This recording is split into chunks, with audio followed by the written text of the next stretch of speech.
Si tu veux avoir les meilleurs résultats possibles sur Vinted, il y a une règle d'or que tu dois absolument respecter. Tu dois vendre au bon prix. Car oui, tu vas voir dans cette vidéo que ne pas vendre au bon prix, ça peut te faire perdre très gros sur le long terme sur Vinted. Déjà, si tu me connais pas, je m'appelle Erwan. Ça fait maintenant 5 ans que je suis dans le resell. Je suis vraiment là depuis le tout début de l'achat-revente Vinted. Je faisais d'abord ça pour avoir un peu d'argent de poche, mais aujourd'hui, ça fait 2 ans que je vis à plein temps de ce business. Où j'ai même pu réaliser des mois à plus de 10 000 euros de chiffre d'affaires. D'ailleurs, j'ai sorti très récemment une formation 100% gratuite sur l'achat-revente Vinted où dedans, j'étale toutes les stratégies que j'avais mis en place à mes débuts pour, en partant de zéro, faire des centaines voire des milliers d'euros par mois sur Vinted. Donc si ça t'intéresse, tu peux aller checker ça, c'est dans le premier lien dans la bio. Tu peux aller télécharger le e-book et tranquillement revenir sur cette vidéo juste après. Pourquoi il est si important de vendre au bon prix dans l'achat-revente, que ce soit sur Vinted ou sur d'autres plateformes? Tu peux te dire ouais, le prix c'est anodin, que je vende 5 euros moins cher ou 5 euros plus cher, ça va rien changer au final. Et bah je vais te démontrer avec un exemple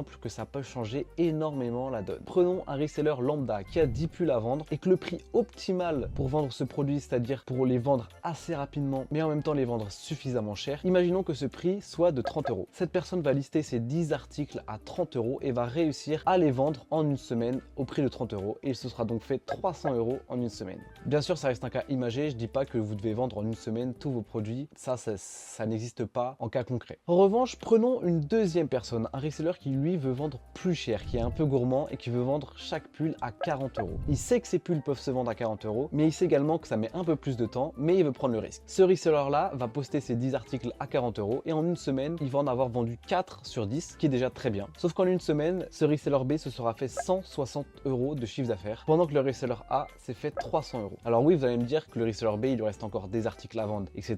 Mais comme j'ai expliqué, il les a mis à des prix assez élevés, donc on n'est pas sûr qu'ils se vendent tout de suite et on n'est même pas sûr qu'ils se vendent tout court, en tout cas à ce prix-là. On se retrouve avec deux situations, un reseller A qui a 300 euros, qui au bout d'une semaine a 300 euros à investir de nouveau dans du nouveau stock, un reseller B qui a du mal à vendre la totalité de son stock, mais qui a quand même récupéré 160 euros, mais qui est un peu bloqué parce qu'il n'a pas assez de trésorerie pour réinvestir à nouveau. Vous voyez où je veux en venir, le reseller A va pouvoir réinvestir sur du stock, refaire du bénéfice assez rapidement, pendant que le reseller B va être pour l'instant bloqué avec ses 160 euros qui ne sont pas assez pour recommander un lot par exemple. Et si vous additionnez ça ainsi de suite tout au long de l'année, vous voyez que ça peut faire une différence énorme, genre sans blague, on parle de plusieurs milliers d'euros. Si on prend cet exemple, bien sûr c'est un exemple fictif, je dis pas qu'il faut fixer tous vos prix pour qu'au bout d'une semaine tous vos articles se vendent, ça n'existe pas, mais c'était un exemple pour vous montrer que des petites différences de prix, ça peut peser gros à la fin de l'année. Maintenant on rentre dans le vif du sujet, comment estimer un article qu'on veut vendre sur Vinted. La première étape, ça va être de faire vos propres recherches sur le marché. Vous allez prendre votre article que vous voulez estimer et vous allez faire des recherches, que ça soit sur Vinted, sur Le Bon Coin ou même sur eBay. Vous allez également vous renseigner sur les gros vendeurs, s'ils vendent votre article et à quel prix le vendent. C'est important de ne pas non plus se baser uniquement sur les prix des particuliers qui ne font pas forcément des bonnes photos, l'article n'est pas forcément bien repassé, ou par exemple c'est pas choquant de voir un polo Ralph Lauren en très bon état à seulement 15 euros chez un dressing de particulier qui est pas du tout mis en valeur et qui va se vendre très bien à 25 voire 30 euros avec une bonne annonce chez un compte pro. Donc une fois que vous avez fait vos recherches, vous avez comparé un peu les prix à droite à gauche, vous allez déjà avoir une ordre d'idée de l'estimation de votre article. Ça va être genre 80% du boulot. Savoir se bien renseigner sur les prix, c'est ce qui va vous permettre de pas vous tromper complètement sur la valeur du produit. Je parle de pas vendre un article à 15 euros alors qu'en fait il en vaut 40. Après il va y avoir d'autres étapes qui arriveront par la suite pour affiner le prix qui soit le plus précis possible. Donc vous avez compris, ce qui va être également très important pour l'estimation de votre produit, ça va être la marque et le modèle de ce dernier. Bien évidemment, il y a des marques et des modèles qui marchent beaucoup plus que d'autres sur Vinted et ça faut le prendre en compte. Un pull Ralph Lauren, même moche, ça va valoir au moins 20-25 euros sur Vinted et ça c'est une estimation très basse. Et même si vous trouvez le produit dégueulasse, s'il y a un petit logo,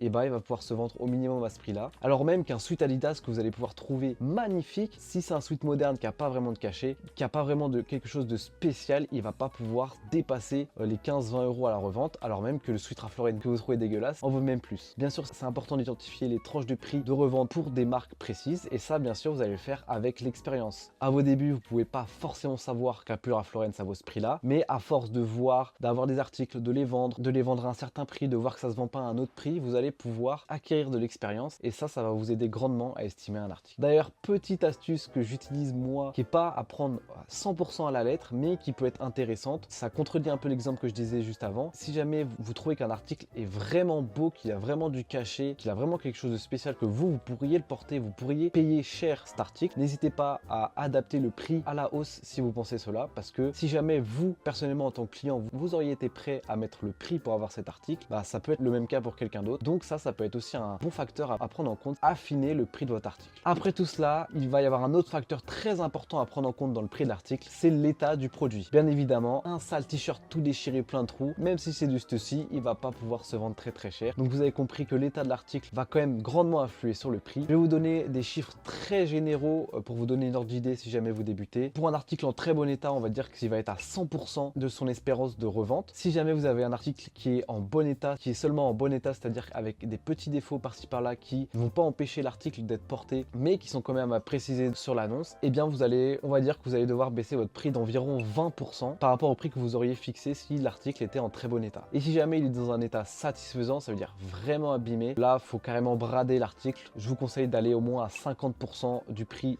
original. Mais notez bien que c'est pour des cas très généraux. Il y a des cas très spécifiques également auxquels ces règles ne s'appliquent pas du tout. Je vais prendre l'exemple du Carhartt Vintage. Il y a des vestes Carhartt complètement déchirées que certains trouveraient même importables qui se vendent à des prix d'or sur eBay par exemple, parce que tout simplement ça apporte du cachet, c'est du workwear. Donc par exemple le Carhartt, le Dickies, cette règle ne va pas du tout s'appliquer parce que les gens achètent les produits même quand ils sont un peu plus en mauvais état. Donc voilà, ça va dépendre des articles, ça va dépendre des modèles, si c'est des polos, si c'est des jeans. Mais en règle générale, vous pouvez utiliser les chiffres que je vous ai donnés juste avant. Normalement, à ce niveau-là de la vidéo, vous avez déjà une énorme base pour pouvoir bien estimer vos articles. Maintenant, on va passer sur des points beaucoup plus secondaires, mais quand même qui vont influer sur le prix de revente de votre article sur Vinted. Par exemple, les tendances du marché. Là, pour ce point, je vais utiliser un exemple très concret. Je vais vous parler de la marque Arc'teryx. Arc'teryx, c'est une marque qui a toujours valu très cher à l'achat neuf. Je crois que ça coûte 300-400 balles une veste Arc'teryx neuve. Cependant, il y a quelques années de cela, c'était pas si populaire que ça, c'était pas encore à la mode et le marché de la revente, il n'était pas très développé sur ce produit. Donc forcément, les prix de revente étaient beaucoup moins hauts qu'aujourd'hui. On a vu qu'au fil des années, c'est devenu un produit très populaire et donc les prix ont augmenté. Donc oui, les tendances, ça influe sur le prix de l'article, même si l'article reste le même en soi. Je vais prendre également l'exemple d'un produit où le prix a baissé. Je vais vous prendre l'exemple des full zip Ralph Lauren à capuche. Donc ceci était très populaire au début du resell parce que c'était extrêmement demandé, c'était à la mode et ça pouvait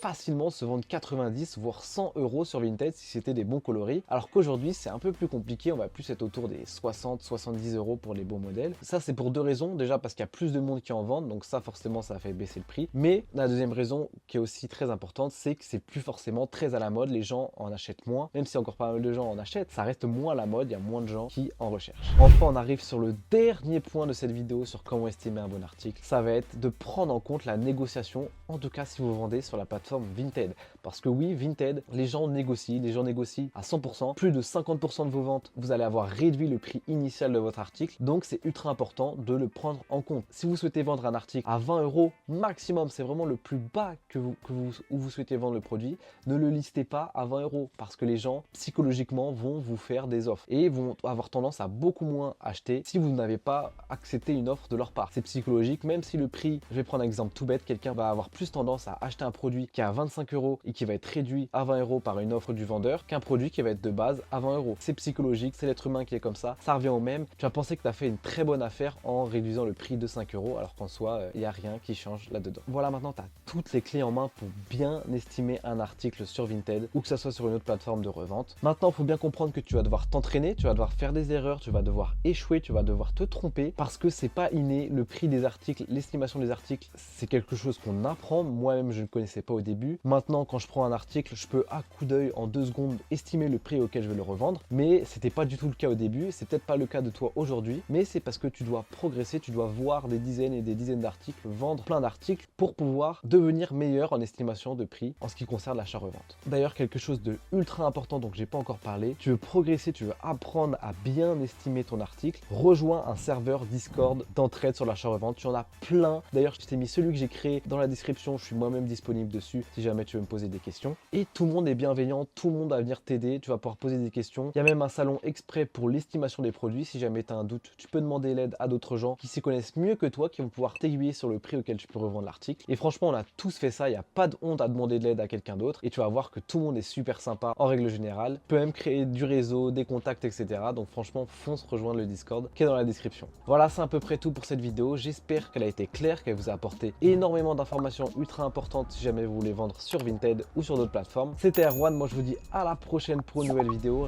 Restez branchés parce qu'il y en a plein qui arrivent. Et moi je vous souhaite une bonne journée, une bonne nuit. Je sais pas quand vous regardez cette vidéo, mais je vous dis juste une chose, à la prochaine.